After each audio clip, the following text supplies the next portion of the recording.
Friends, welcome to Gurukul.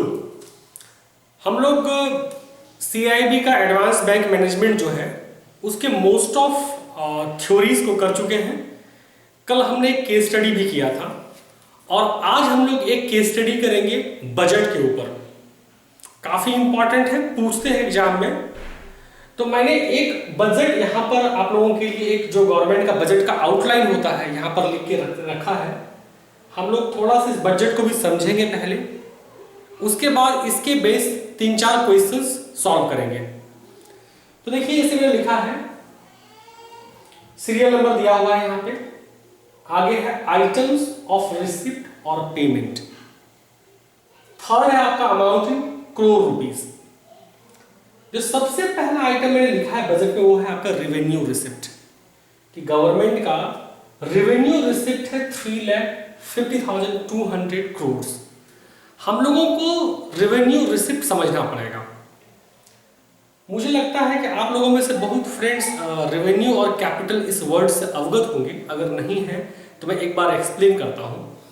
देखिए, revenue expenditure या revenue income, ये दोनों ऐसे नेचर का है जो कि पर्टेन करता है to a certain financial year. मान लीजिए मैं 2019-20 फाइनेंशियल ईयर में मेरी कंपनी के इनकम के लिए कुछ रुपए खर्च करता हूं, मतलब जो वर्किंग कैपिटल का एक्सपेंसेस कहते हैं, मतलब इनकम को जनरेट करने के लिए जो खर्चा किया मैंने, वो कहलाते हैं मेरे रेवेन्यू एक्सपेंडिचर्स। मान लीजिए मैंने रेंट दिया होगा, मैंने बिजली का खर्चा दिया होगा, मैंने सैलरी दी होगी, तो इस तरह के खर्च कहलाएंगे रेवेन्यू एक्सपेंडिचर्स। वहीं पर अगर मान लीजिए मैंने कोई ऐसी मशीनरी लगाई होगी मेरे बिजनेस में जो कि मुझे 2-3 साल तक प्रॉफिट देगा, तो वो मेरा होगा कैपिटल एक्सपेंडिचर। तो उसी तरह से गवर्नमेंट का अगर कोई ऐसा रिसिप्ट जो उस साल से परटेन कर रहा है, जैसे कोई इनकम टैक्स हो गया आपका, इनडायरेक्ट टैक्सेशन हो गया आपका, GST हो गया, ये जो पर्टिकुलर फाइनेंशियल ईयर के जो रिसिप्ट है, रेवेन्यू है, उसको हम लोग रेवेन्यू रिसिप्ट कहेंगे। तो दूसरा आता है कि कैपिटल रिसिप्ट के फॉर्म में गवर्नमेंट क्या क्या पा सकती है। अब देखिए, कैपिटल के वर्ड से आप लोग बखूबी अवगत होंगे और अभी मैंने समझाया भी कि ऐसे एक्सपेंडिचर जो कि आपके बिजनेस को 2 से 3 साल के लिए हेल्प करे, उसको कैपिटल एक्सपेंडिचर कहेंगे। लाइकवाइज गवर्नमेंट भी कुछ पैसे मार्केट से बोरो करती है, गवर्नमेंट सिक्योरिटीज के थ्रू, लोन्स एंड बोरोइंग के थ्रू। तो ये जो उनके इनकम होते हैं वो कहलाते हैं कैपिटल। ये रेवेन्यू रिसिप्ट था गवर्नमेंट का, ये कहलाएगा कैपिटल रिसिप्ट यहाँ पर। वैसे रिसिप्ट जो लॉन्ग टर्म इन नेचर है, इसमें मैंने एक सेग्रीगेशन भी किया है, जैसे कि लोन्स एंड रिकवरी से दिखाया मैंने, जो गवर्नमेंट ने लोन दिए थे, हो सकता है कि सेंट्रल गवर्नमेंट ने स्टेट को लोन दिया हो और उसकी रिकवरी हो गई हो। ये लोन्स एंड रिकवरी से 12,000 करोड़ मिले हैं और साथ साथ जो है आपका बोरोइंग से गवर्नमेंट को 12,000 करोड़ मिले हैं, out of total capital receipt जो कि 1,63,144 करोड़ का है।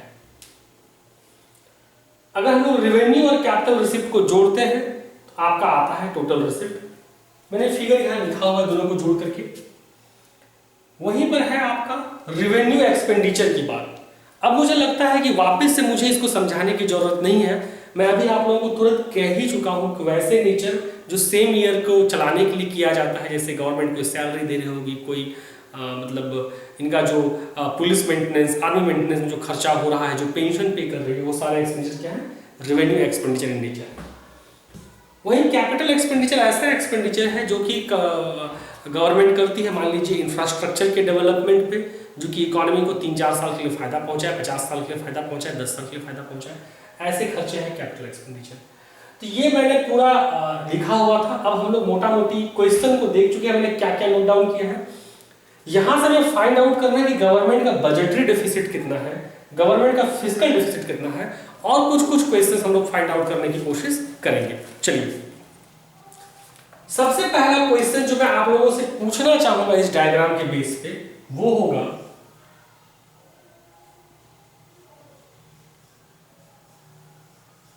whether the budget is a surplus or a deficit budget। आप लोग बताइए, ये बजट गवर्नमेंट का सरप्लस बजट है या डेफिसिट बजट है? अगर आप लोग देखते हैं तो गवर्नमेंट का रेवेन्यू रिसीव 3,50,000 करोड़ था, कैपिटल रिसीव 1,63,000 करोड़ थे, वही टोटल रिसीव 5,13,334 करोड़ होगा, जिसके अगेंस्ट में गवर्नमेंट ने खर्चा 5,92,184 करोड़ किया, 5,92,814 करोड़ किया है। ऑब्वियस है कि आपके रेवेन्यू से आपका एक्सपेंडिचर ज्यादा है, इसका मतलब ये हो गया कि ये बजट कैसा है आपका, ये आपका डेफिसिट बजट है। अब हम लोग डेफिसिट फाइनेंसिंग पे चर्चा यहाँ पर नहीं करेंगे, ये डेफिसिट बजट है गवर्नमेंट का। ये तो खैर जस्ट एक इंफॉर्मेशन था। हम लोग अगले क्वेश्चन पे बढ़ते हैं जहां पे आपको कैलकुलेशन करना पड़ेगा। अब आपका कैलकुलेशन इन्वॉल्व होगा। हम लोग अगले क्वेश्चन को देखते हैं।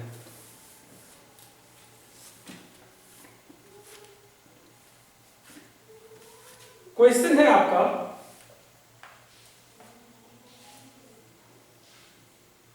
Find out the budgetary deficit.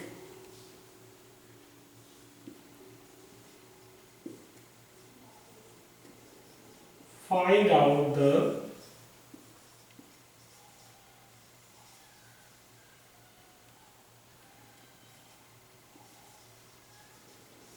budgetary deficit। आप लोग बताइए बजटरी डेफिसिट कितना होगा इसमें। देखिए हमारा बजट से मैं एक्सपेंडिचर कितना किया मैंने, हम लोग एक्सपेंडिचर को देखते हैं।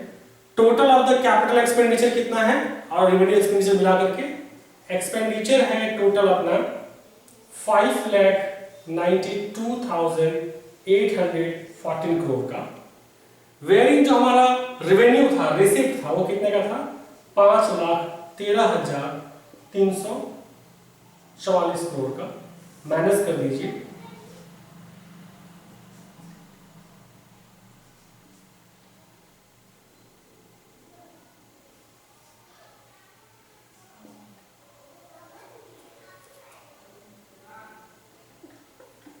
$79,470 करोड़ का आपका क्या हो गया, बजटरी डेफिसिट हुआ गवर्नमेंट को। ये भी आपका मोर और लेस इजी पार्ट था अगर बजटरी डेफिसिट पूछा जाता तो। अगर आपको इसमें पूछ दे कि गवर्नमेंट का फिस्कल डेफिसिट कितना होगा तो आप कैसे निकालेंगे। अब चर्चा करते हैं फिस्कल डेफिसिट के ऊपर।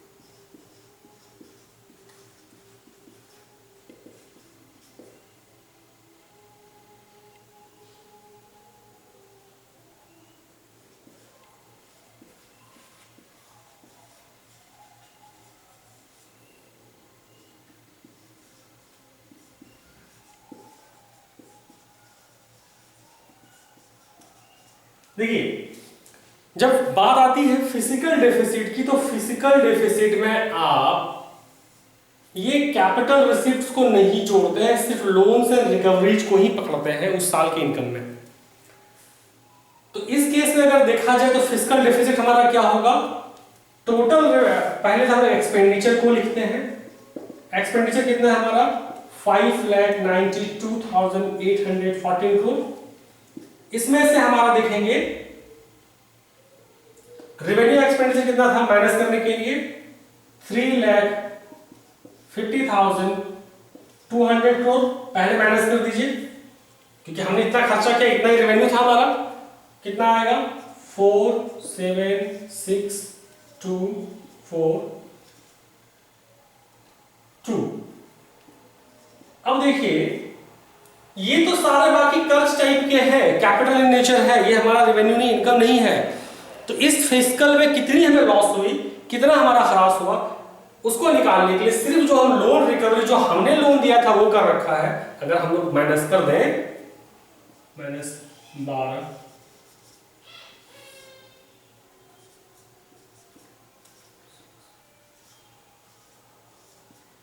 $2,30,674 करोड़ जो है आपका ये आपका निकल जाएगा एक तरह से revenue deficit, sorry fiscal deficit. तो फ्रेंड्स इस तरह के क्वेश्चन सीआईबी में काफी प्रचलित हैं, पूछे जाते हैं। आप और भी केस स्टडीज के हमारे चैनल में बने रहिएगा, मैं और भी केस स्टडीज लेके आऊँगा। ये बहुत ईजी पैटर्न का था, हम लोग टफ पैटर्न्स भी करेंगे नो डाउट।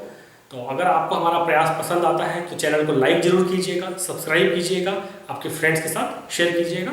प्रगति गुरुकुल को देखने के लिए धन्यवाद।